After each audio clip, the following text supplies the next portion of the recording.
el libro, este año que tenía una vez escrito en un canal y este año he hecho dos, ¿no? Este manual de sensaciones y Carrera del sueño, que es un libro de poesía infantil. Hoy el libro que vamos a presentar es un manual de sensaciones. Tengo el gusto y el honor, porque la que va a presentar la actividad es doña Margarita Grau, que es doctora honoris causa por la Universidad Florida Global y la Universidad Inteligente de México.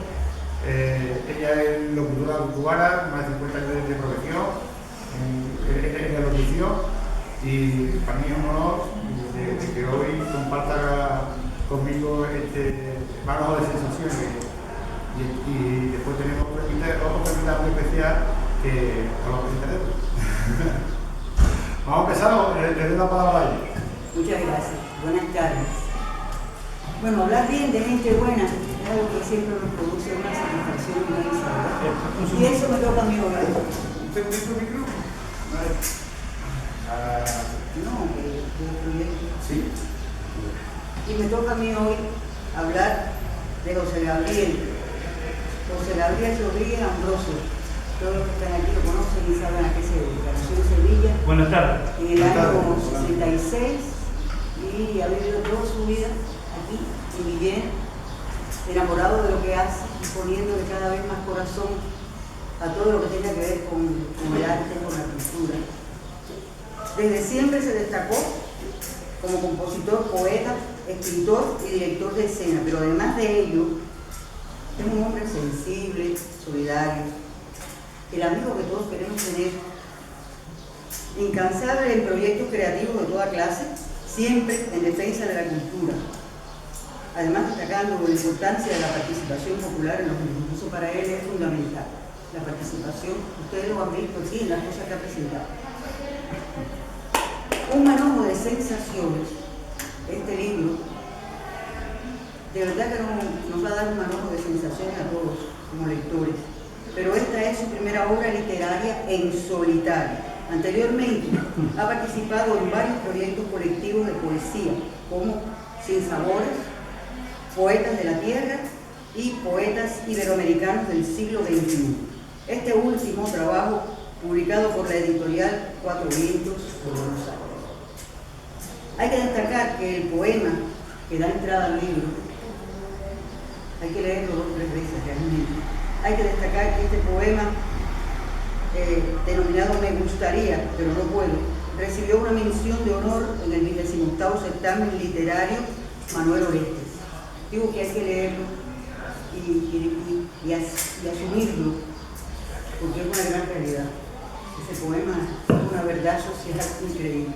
También podemos destacar su trabajo de producción de proyectos como Verdades Escondidas, que ha sido utilizado como material de estudio en Alemania, y la canción musicada por Lázaro Rendón e interpretada por Lucía Socán como banda sonora para documentales sobre la memoria histórica.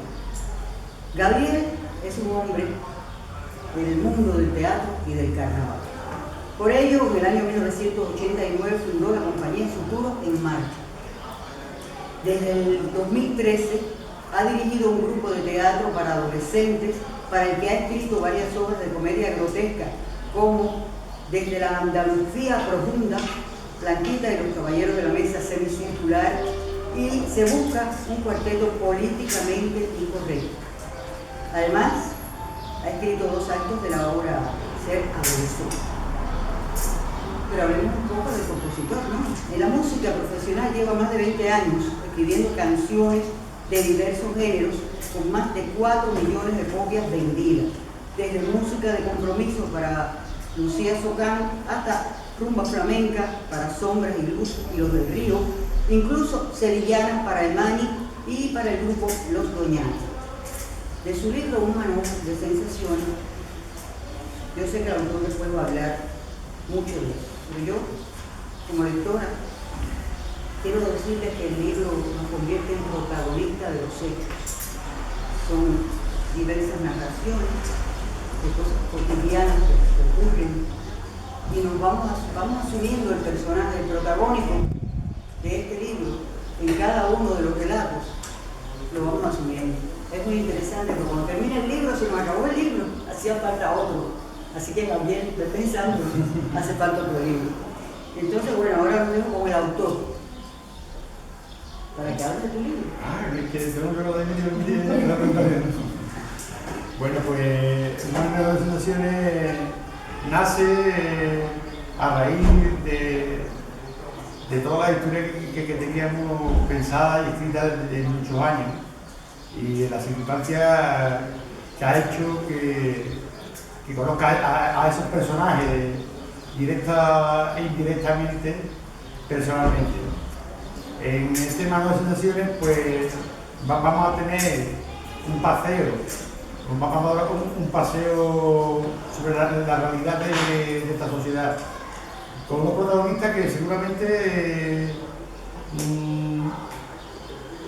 no es muy cercano, porque quien no ha tenido en su casa un vecino que haya estado en paro de la graduación y después ha visto las circunstancias de que se ha encontrado que el trabajo que realiza pues se ha visto desahuciado, se ha tenido que ir a volver a su casa.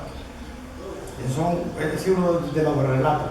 Quien ha vivido y en carne propia o cercana el relato de sueños marchitos, esos inmigrantes que cruzan, que hacen un gran recorrido de Centroáfrica y cogen desde Senegal, que es la historia de Malí, hasta llegar en cayuco a las costas de Canarias. Aquí la tenemos más cerca y luego vivo más cercano en las costas de Cádiz, que es la más cercana que tenemos. Conocemos todo el mundo, esa historia la conoce y la ve. He intentado en estos relatos que esos protagonistas que se crearan una empatía con esos personajes. Para mí era lo más importante. No que estén mejor o peor escritos, también está escrito lo más posible, lógicamente, pero sobre todo es crear esa empatía, esas realidades que existen, que están ahí, cada vez que es lo obvio, pero que todo el mundo de vez en cuando hacemos así y miramos para atrás, ¿no? Porque parece que no va con nosotros. Pero hay que recordar, cuando hablamos de la inmigración en el relato, que este país es un país de inmigrantes. En los años 80 con más de 4 millones y en el año 2008 con 2,5 millones de chavales que con la crisis económica que tuvieron que salir del país para buscar la vida como hacen los que vienen aquí. Es la misma realidad de la energía. Pues yo he intentado en ese relato que se llama Sueños Marchitos mezclar lo que es encontrarse una persona o una mujer que sufre maltratos, tener que salir de su tierra para irse lo más lejos posible de donde está el maltratador y hacer su vida. Y cuando sale y ve que las circunstancias que tiene no son muy buenas tampoco, porque aquí nos ampara, la ley ampara 2 o 3 meses, las casas acogidas 3 o 4 meses, no amparan más, después tiene que buscar la vida como todo el mundo, pero con unos traumas tremendos. Se mete en una ONG, se encuentra con otro personaje que es Akira, que es la inmigrante de Malí, que se encuentra desbordada cuando llegan a las playas de Canarias en un cayuco, de verdad vivido la experiencia y sobre todo el trayecto de gente que se han muerto, en esa misma cayuco. Eso es algo que no todos los días, por eso todo el diario lo vemos y lo estamos viendo, que no es. Yo lo que he hecho es plasmarlo en un libro. Obligar a pensionistas como mi madre, que es un capítulo dedicado a mi madre, que bueno, con esas raquíticas pensiones que tienen, después de tantos años trabajando, se ven que debe tener un bienestar a partir de los 65 años, la pasan canuta para poder llegar a fin de mes en muchos casos. Esas realidades. Y la otra realidad es que, lógicamente, personas de 84 o 75 años, cada uno ha vivido diferentes cosas, ¿no? No solo después de la posguerra en nuestro país, hubo gente que lo pasaron muy mal, otra gente lo tuvieron mejor. Mi madre es una de las que la tuvieron de lo mal, lo mejor. La pobre no pudo estudiar, contando esa historia, es la otra cara también, ¿no? Es una cara que yo quería que se reflejara. Yo creo que está trabajando en memoria histórica y está y escuchando a muchas personas que habían pasado mal, también otras personas que lo vieron de otra manera y de otra manera, ¿no? También quiero que se reflejara esa realidad y que ahora se vean abocar a eso, a la pensión digna y que las pensiones en la época que estamos pues no estén realmente solucionadas para las generaciones que venimos, ¿no? Esa es la historia de mi madre. Después, otro de los relatos, porque ahora que se habla mucho y vemos en televisión, en campañas electorales, eso de la libertad, ¿no? La libertad no sé cuánto, la libertad no sé qué, ¿no? Yo, en el otro de los relatos, intento que la libertad vaya unida a la palabra. Y la gente que está aquí, creo que lo van perfectamente, ¿no? La libertad es una palabra muy grande, pero claro, para tener libertad también tenemos que tener los recursos mínimos de supervivencia para disfrutarla. No solamente nos vale si somos libres porque podemos ir a votar, es una parte de la libertad. Yo creo que en la época que estamos, lo que pienso es que la libertad y la palabra tienen que ir conjuntas. No puede la libertad por un lado y la palabra por otro. Se tiene que unificar criterios. Y sobre todo yo creo que la sociedad que vivimos, habemos más buenas personas que malas personas. Ya no es un tema ideológico ni político, sino que es un tema de ser buena persona o ser mala. Yo no sé, yo lo veo así de simple. Y lo reflejé en ese relato. Después, otro de los relatos que van en el libro, y que hoy tengo suerte de que están representantes de relaciones políticas aquí que están en el pueblo y que están en el ayuntamiento, se lo pediría de verdad. Es un tema como el relato de Blanquita primera, que es la historia de una niña nuestra de aquí del pueblo, que no hemos tenido ningún lejos para hacer la historia, que es ciega, tiene una discapacidad, como otros chavales tienen otra discapacidad, mi madre tiene que andar en un carrito. Yo le pediría a los políticos, aquí al invito, gente que se dedican a que si podemos hacer un poquito más, poner un poquito más de empeño en que puedan a estas chiquillas lo que es el tema de las señales acústicas. Mira que poco se pide, que se ponga una señal acústica en un semáforo para que no se esté todos los días la vida. Aquí lo sufre en Sevilla, si de un relato lo sufre en Sevilla cuando tiene que ir a la universidad. Todos los días, va todos los días a la Universidad de Sevilla y en el mismo rato se cuenta la historia que ella pasa todos los días. Yo lo que digo es que se ponga medida, porque hay cosas que tienen soluciones y son fáciles de solucionar. Por lo menos a nivel local, a nivel general, como tenemos que decir también a la gente de Sevilla que hagan lo mismo. Que a otros ayuntamientos, para que realmente esas personas que tienen esas discapacidades, pues puedan también ser, tenga el goce también de esa libertad que la misma Constitución ampara a todo el mundo. Ese es el proyecto del libro. Esa es la idea del libro. En líneas generales, son 7 relatos, son 4 poemas. Yo escribo mezclados poemas, también porque en la poesía yo vengo de Carnaval y me siento muy orgulloso de venir del Carnaval. He hecho muchas cosas de la vida, pero el currículum es un poco extenso, pero yo me siento muy orgulloso de venir de la cultura de base, de la cultura popular, de donde la participación del pueblo es fundamental para que esto funcione, para que nos creemos conciencia nosotros mismos de lo importante que es que participemos en todo tipo de cosas. Tengo a José ahí, que de la música tengo aquí a Javier, que es escritor, un gran escritor, y hay gente dentro de la cultura que tenemos que aportar esa cultura de base y escuchar con toda la gente, ¿no? para que llegue a la máxima gente posible. Es una verdad de concienciarnos a nosotros mismos. Ese es uno de los poemas.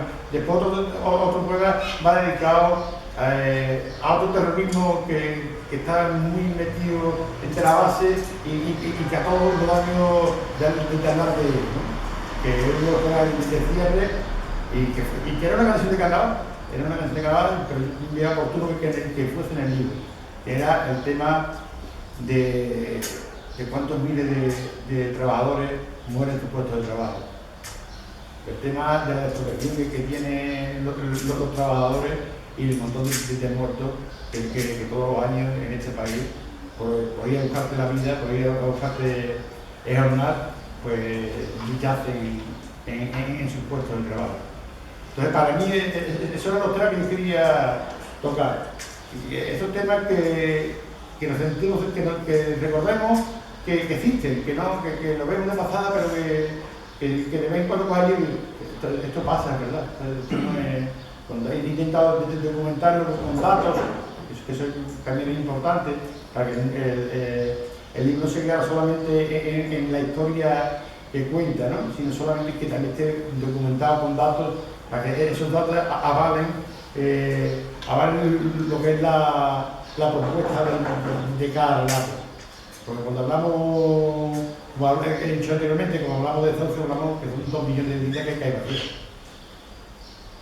Hablamos que fueron más de 2 millones de familias españolas que tuvieron que salir desde sus casas.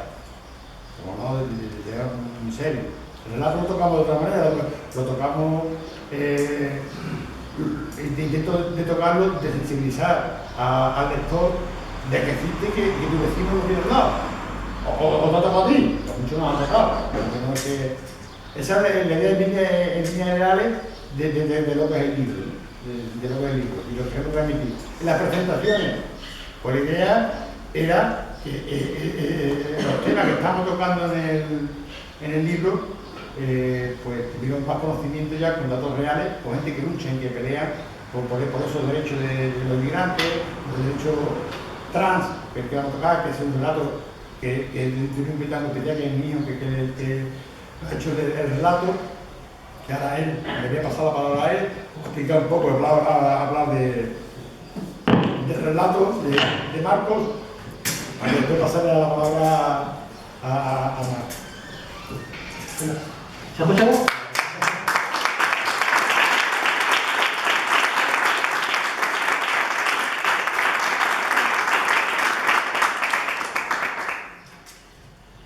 Pues como ha comentado el autor estupendamente, la idea era pues, reflejar en cada relato realidades sociales que son cotidianas, que existen, que están a nuestro alrededor y que nos pueden pasar más o menos desapercibidas, no como una buena. Entonces también siempre la idea que tuvo de pasarme a mí la antorcha un poquito para que escribiera el relato es que la realidad documental está bien, pero la realidad, como la vive la persona que tiene esa realidad, nunca va a ser igual de bien transmitida, ¿no? Entonces pues me dijo que pidió que ya que no me gusta escribir, pues que escribiera relatos que hablan de las personas trans, ya que yo pues soy un hombre trans, ¿no? Por suerte, y por eso también he decidido en el relato tomar ese camino, yo soy muy afortunado. Tengo la suerte que no tienen la gran mayoría de las personas trans que conozco. Tengo una familia que me ha apoyado de primera hora, pues he estudiado y he tenido acceso al mercado laboral sinceramente porque me han ayudado, porque hay gente que ya conocía, no me conocía, conocía mi situación, ha puesto por encima mi preparación o que otras cosas, ¿no? Entonces realmente tengo suerte y el chico del relato tiene suerte. Viene con una idea de miedo, porque vuelve a su pueblo, le ofrece un trabajo, él no sabe si la persona que lo va a contratar sabe que es trans o no lo sabe, qué ideología tiene, cómo que se va a encontrar, y siempre va con ese miedo, de si vas a encontrar cierto rechazo, impedimento, si te vas a encontrar con una situación incómoda, hasta para lo más estúpido del mundo, hasta salir a tomarte algo con tus amigos, ir al baño y encontrarte que no puedes ir al baño, porque el baño que está puesto es una letrina y tú pues no puedes usar esa letrina, entonces tienes que pedir por favor, ¿puedo utilizar el baño de señora? Ese momento tan tonto son cosas que hacen que la vida sea un poquito más complicada todos los días, ¿no? Para la gente con suerte, la gente que no he reflejado eso en mi relato porque me parecía un poco como no quería ser tampoco dramático o trágico, ¿no? También quería reflejar un poquito la parte positiva de que estamos avanzando. Afortunadamente estamos avanzando. Que como siempre, cuando se avanza, siempre hay sectores reaccionarios que tienen miedo al avance y que pelean para intentar evitar que se avance, históricamente. Eso probablemente lo va a explicar más mucho mejor que yo. Porque Marc Ambroyer lleva la lucha por los derechos de las personas LGTBI y concretamente las personas trans desde siempre, desde que en España empezó la lucha por ello, ¿no? Entonces tiene un recorrido enorme como activista, es la presidenta de su propia asociación, Ana Silvia Rivera, que ha ayudado muchísimo a personas trans en Andalucía. A mí personalmente me ha ayudado mucho y si me pasa con suerte que tengo apoyo, me viene para gente que no tiene su apoyo, lo que es ACT. Y además es la presidenta de la plataforma Federación Plataforma Trans. Está súper informada, ha tomado parte de primerísima mano en la construcción de la ley transestatal que está intentando llevar a ver si se consigue. Y por eso la hemos traído hoy. Muchísimas gracias por venir, es un honor. Y creo que ella puede explicar mucho mejor el tema que yo. Así que cedo la palabra.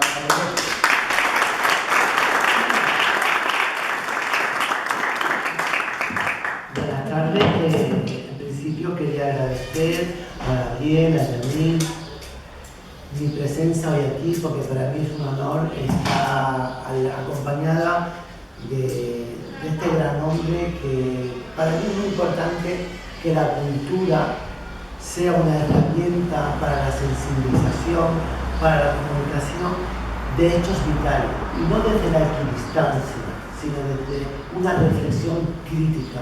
Y creo que es importante porque a veces los narradores, aquellas personas que son escritores o dramaturgos, ¿no?, o que tienen alguna relación con la cultura, no siempre tenemos la suerte de tener esta conexión con la vida real y, como he dicho anteriormente y reitero, no desde la equidistancia, sino desde la crítica. Porque también hay otra cultura que tiende como morfina a adormecernos, a entretenernos, a alejarnos de la realidad, incluso a castrarnos nuestra capacidad crítica ante lo que nos sucede a nuestro alrededor. Por lo tanto, me siento honrada y orgullosa de estar aquí hoy.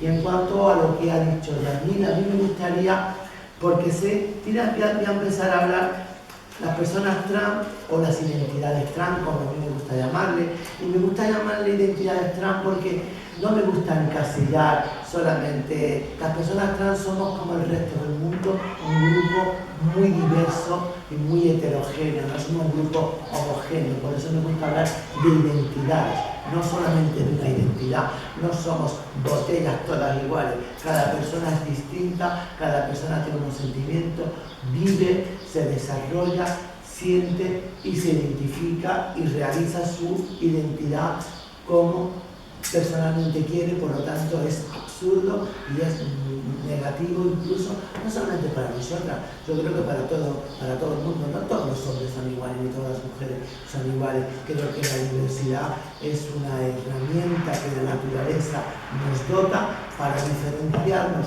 unos de otros y al mismo tiempo para enriquecernos dentro de esa palabra tan hermosa que, como la libertad, es la diversidad. La diversidad como algo diferente, pero algo que nos une, que nos conecta dentro de esa grande diferencia, formando ese todo que es la diversidad. Y las identidades trans, como yo he dicho anteriormente, pues no somos un fenómeno contemporáneo, no somos moda. Es verdad que ahora los medios de comunicación, es verdad que Internet nos acerca la información a una velocidad casi vertiginosa y entonces parece como si estuviéramos de moda, ¿no? No, las identidades trans, para que ustedes lo sepan, por si no lo sabían, existimos desde que la humanidad existe. Hemos estado presentes en todas las culturas y en todos los tiempos, por lo cual, desde el punto de vista antropológico, sociológico, esto nos manda un mensaje, además un mensaje contundente y constatable. Las identidades trans forman parte de la diversidad humana. Otra cosa bien es distinta, además, no en todas las sociedades hemos sido las personas trans tratadas o recibidas de igual modo. en sociedades, por ejemplo, como la India o por ejemplo como México, donde además se han llamado las muses, en la India las girras, ¿no? Pues no tienen esa connotación negativa, criminalizada o estigmatizada como las culturas occidentales, sobre todo donde ha tenido una gran influencia pues los fundamentalismos religiosos, no solamente el nacionalcatolicismo en la parte latina, como puede ser Portugal, España, Francia, Grecia, Malta, etcétera, sino que también en otros países también la religión, que ya lo dijo un gran pensador, fue el opio del pueblo. Con esto no me quiero meter con la gente que cree, sino el uso de la religión como un elemento adormecedor que también ha alejado a las personas de la realidad cotidiana, incluso ha influido y ha querido influir de manera determinante en las políticas de Estado. Ahí tenemos a los países árabes, como se rigen por el Corán, pero aquí, sin ir más lejos, hemos tenido un nacionalcatolicismo metido en las cortes franquistas, y así ha estado también Italia, y así ha estado Portugal, como dije anteriormente, donde la influencia de la Iglesia ha tenido una determinación en las políticas, y cómo no también en todo lo que tiene que ver con la sexualidad, ¿no? De eso sabemos mucho las mujeres cuando se nos ha castrado del disfrute de la sexualidad, y ha mandado ese mensaje patriarcal y machista, donde las mujeres tan solamente eran receptoras para reproducir y punto y pelota. El placer ha sido algo negado, y también incluso en las relaciones que tiene el hombre con la mujer, ¿no? Todo aquello que no fuera para procrear era pecaminoso, era algo violento. De ahí que las mujeres, por ejemplo, han sido estigmatizadas, las madres solteras, esto sobre todo, este tipo de propaganda castradora, donde ha tenido también muchísima influencia y muchísima opresión, son precisamente los pueblos, donde los pueblos parece que vivimos más cerca, ¿no? Y se ha estigmatizado y criminalizado aquella madre soltera, aquella mujer que ha cambiado de marido 3 o 4 veces, no respetando, por ejemplo, ni entrando en las intimidades, en las libertades de la persona. Como también las personas trans hemos sido criminalizadas por estos regímenes totalitarios influenciados por el nacionalcatolicismo, entrando, por ejemplo, en el Estado español. Pues bueno, por un lado se nos cataloga de enfermas mentales, por otro lado somos los criminales y socialmente los inmorales, ¿no? Yo creo que son las 3 herramientas donde las dictaduras o los regímenes de opresión siempre se sustentan, ¿no? Necesitan como estos 3 pilares: el pilar de la moral que puede ser a través de la Iglesia, que establece lo que está bien, lo que está mal, lo que es pecado, lo que es bueno, lo que es malo. Se abrigan además para legitimar la opresión desde la ciencia, diciendo esto es enfermo, esto no es enfermo, esto es inferior, esto es anormal. Se abrigan de esta manera, incluso usando, cómo no, la ciencia al servicio más de la ideología que de una cuestión objetiva, ¿no? Y esto lo hemos vivido no solamente las personas trans, también se ha dicho las mujeres son inferiores por naturaleza, ¿qué me cuenta usted? Las mujeres son tan capaces como los hombres, de hecho han tenido que vivir en muchísimos momentos. Nosotras que estamos aquí, muchas no lo sabemos, pero de hace 4 décadas atrás en el Estado español las mujeres para poder viajar necesitaban un permiso marital, no podían viajar solas, las mujeres no podían tener una cuenta corriente en el banco, las mujeres no podían votar, las mujeres no podían recibir una herencia. En definitiva, no eran sujetas de derecho, era algo tratado por debajo de la condición humana, donde el Estado era el tutelador de la mujer y por supuesto el marido de hora, porque 40 años hace un cuarto de hora, y en esa situación, ¿y cómo hemos salido de esto? por con una herramienta que las mujeres inventaron para empoderarse, para conseguir la igualdad, con una herramienta que se llama feminismo y que ha venido a traer igualdad entre hombres y mujeres y ha venido a feminizar también la política. Fíjate si es constante la lucha de las mujeres, que hoy cualquier fotografía que veamos, por ejemplo, de la composición de un gobierno, cuando solamente aparecen hombres, ya nos parece extraño y además decimos, qué tamaño de tíos. Hemos conseguido romper esa barrera y tener presencia en las instituciones, en los gobiernos, como no también en la cultura, en el arte.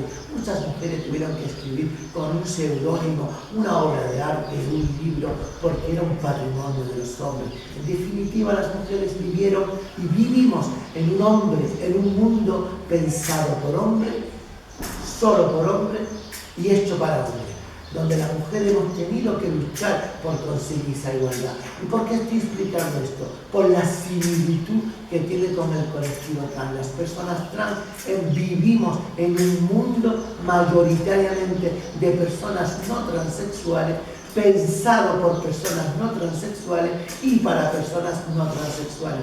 Y las personas trans hemos sido marginadas y expulsadas a los márgenes de la cultura, del arte, de la política, de la ciencia, teniendo también grandes capacidades dentro de los grandes hombres y grandes mujeres transexuales que han sido artistas, que han sido científicos. Sin embargo, el sistema, para demonizarnos, para deshumanizarnos, porque una de las cuestiones importantes es la deshumanización. Cuando deshumanizamos, estamos preparando el terreno para la opresión, porque aquello que no tiene la categoría humana se merece ser tratado como un objeto o como una rata. De ahí el que el sistema siempre haya tendido a deshumanizar a las personas trans, marginándolas a los márgenes. ¿En qué proceso estamos ahora? Pues estamos en el despertar de la conciencia y en el empoderamiento, un movimiento similar al que hicieron las mujeres para salir de la opresión. Y estamos ahora en este despertar en el que las personas trans activistas, que llevamos muchísimos años trabajando, hemos dejado un camino abierto para estas nuevas generaciones, para que estas nuevas generaciones no sufran lo que sufrieron mi generación. Yo tengo que contar aquí hoy y eso ha cambiado y me alegra y me satisface, porque muchas veces las grandes luchadores y luchadoras, ya da igual en el ámbito en el que nos movamos, en el ámbito de la ecología, en el ámbito del feminismo, en el ámbito de los derechos de los trabajadores, en cualquier ámbito, todo el mundo estamos luchando por un mundo mejor, por la igualdad, por la libertad, por valores de diversidad y de respeto. Pero muchas veces estas luchas a veces son como utopías que no se pueden ver, ¿no? Porque claro, el que está luchando por un mundo no contaminado, aún nos va a costar conseguir que respetemos el medio ambiente, porque cada día parece que esto va peor, contaminamos las aguas, contaminamos el aire. La lucha por la igualdad de los trabajadores parece que vamos por atrás, cada vez hay menos derechos, los trabajadores ahora tienen con esto las crisis que son la excusa para esclavizar más a las clases trabajadoras, aún nos va a costar trabajo. Pero ahí, por ejemplo, yo sí me siento orgullosa y contenta. Y le digo por qué, porque yo provengo pues, de una vida, primero que cuando yo tenía 6 o 7 años, ni siquiera existía la palabra trans para definirnos. El dictador era tan miope que era incapaz de distinguir orientación de identidad. Y cuando digo orientación de identidad, lo explico para que ustedes me entiendan de una manera más coloquial. Era incapaz de distinguir lo que era un maricón o una lesbiana de lo que era una persona trans. Aquí todos entraban en el mismo saco, cuando hay una gran diferencia. Las orientaciones que me gusta, que deseo, y las identidades trans o las personas trans hablamos no de lo que nos gusta, sino de quién somos. Es distinto quién soy a qué me gusta. Nosotros hablamos de quién somos. Sin embargo, ha habido una gran ignorancia muy grande que además ha repercutido en un maltrato a una generación como la que yo represento. Cuando yo tenía 6 años, pues yo me expresaba como lo que era, como una niña. Me gustaba jugar a juegos de niña, vestirme como niña, pero ¿qué yo recibía? ¿Qué recibía del entorno, correctivos todo el tiempo, diciéndome, no eres una niña, eres un niño. Incluso mi padre me dio una paliza con 6 años. Quizás en este tiempo hubiese sido imposible que realizara eso. No pude estudiar porque era imposible soportar el acoso y el bullying que yo recibía en la escuela y además indefensa para todo esto. Tuve la gran suerte, por lo menos, de no tener que ser desarraigada de mi familia para poder realizar mi tránsito social, que no fue el que recibieron mis compañeras, la mayoría de ellas de mi misma edad, que los padres dijeron, vete de casa para ser, si quieres ser una mujer, vete de casa, porque aquí no puede ser. Tuvieron que ser desarraigadas de su familia, expulsadas de los centros educativos, cerrado a tal y canto el mercado laboral, y solamente le dejó el sistema encima para después señalarla una esquina para prostituirse. Sin embargo, hoy hemos cambiado esto. Por eso yo me siento afortunada porque he tocado la utopía con la mano. Donde antes había un niño triste, hay un niño con una sonrisa. Donde había una familia que te echaba, hoy una familia que ama y que acompaña a su hijo y a su hija. Donde había un mercado laboral cerrado, hoy hay un chico trabajando. Donde las facultades estaban cerradas, hoy están abiertas. Y todo ha sido también gracias, y todas lo sabemos aquí, sobre todo la gente que somos trabajadores y luchadores de base, que los derechos nunca han sido regalados, sino peleados y conquistados, y a nosotros tampoco nos han regalado nada. Por eso Andalucía en 2014 estuvo a la cabeza y a la vanguardia de España y de Europa, con una ley que no fue tampoco regalada, sino peleada. En 2 ocasiones tuve que amenazar con una huelga de hambre indefinida y amarrándome al Parlamento andaluz para que le dieran luz verde a esa ley que ha hecho hoy que mis niños, como yo les digo, vivan en felicidad, vivan en igualdad, no tengan que pedir, por favor, en las escuelas, por favor, respeten mi identidad. Hoy es un derecho. Hoy las personas que están en Andalucía no entramos por la puerta de la psiquiatría como si estuviéramos enfermos mentales, entramos por la puerta por donde todo el mundo entra, por la puerta de la medicina general, con eso respetando nuestra dignidad. ¿Y dónde nos encontramos hoy? Pues nos encontramos pidiendo, claro, la ley de Andalucía en 2014, lo bueno lo quiere todo el mundo, y rápidamente fue replicada esta ley en Madrid, en Aragón, en Valencia, en Cataluña, así hasta conseguir de las 17 comunidades del Estado español que haya leyes de protección en 12 comunidades. Claro, esta ahora dibuja un mapa de desigualdad territorial, porque no es lo mismo vivir en Andalucía, que tiene estos derechos, que vivir en Murcia, que no hay una ley, como en Galicia o en Asturias. Eso también entra un poco en conflicto con la propia Constitución, donde dice todos los españoles son iguales. Pues resulta que yo no me quiero mover de Andalucía, porque si me voy a Galicia yo tengo los mismos derechos que aquí. Esto entonces pone en la mesa la necesidad de una ley de ámbito estatal, para que de norte a sur, de este a oeste, tengamos las personas trans el mismo derecho y las mismas oportunidades que el resto de la ciudadanía para acceder a los derechos más básicos.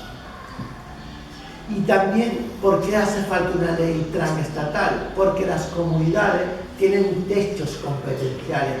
Una comunidad autónoma no puede legislar sobre el DNI.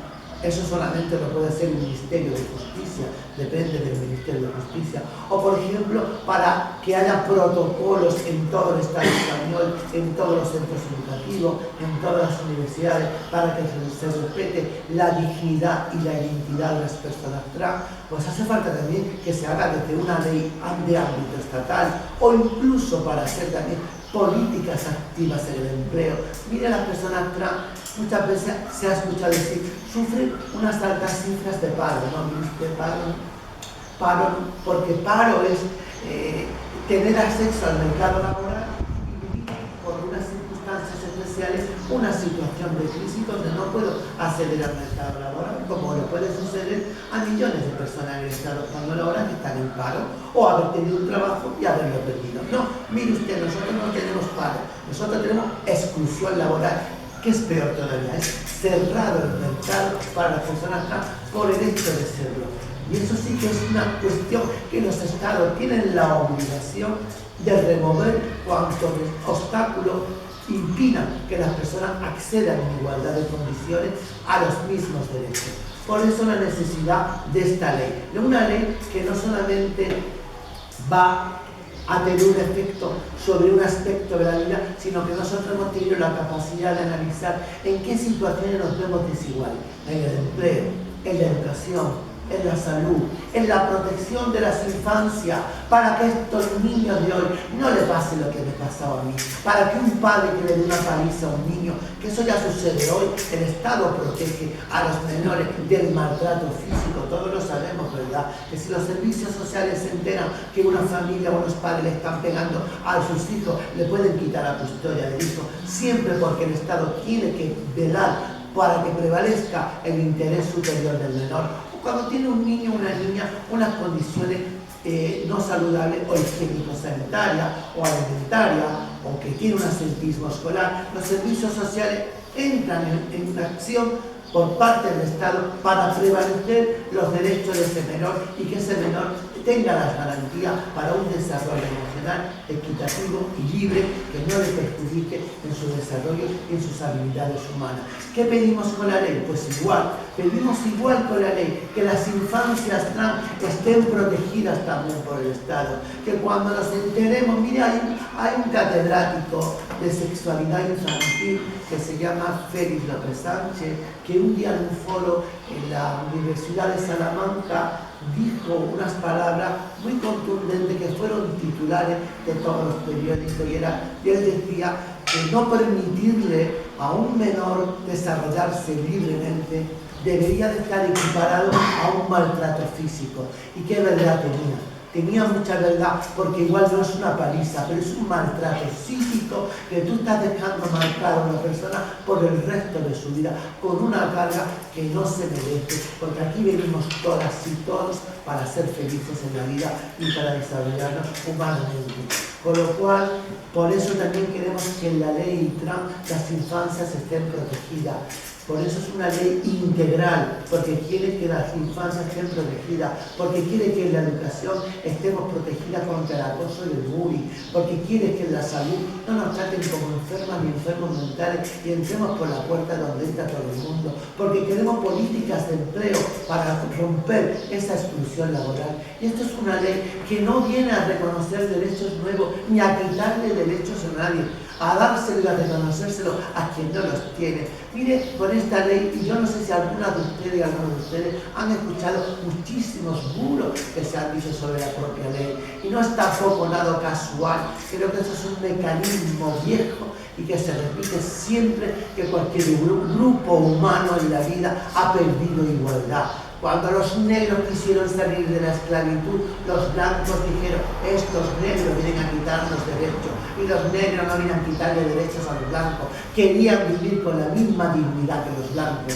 Cuando las mujeres quisieron igualdad, dijeron los tíos, perdonad por la palabra de tío, no es peyorativa, con disculpa a todos los hombres que están en la sala, pero dijeron los hombres, estas mujeres vienen a quitarnos derechos. Las mujeres no vinieron a quitarle derechos a los hombres. Quisieron tener las mismas oportunidades que tienen los hombres y ser sujetas de derechos.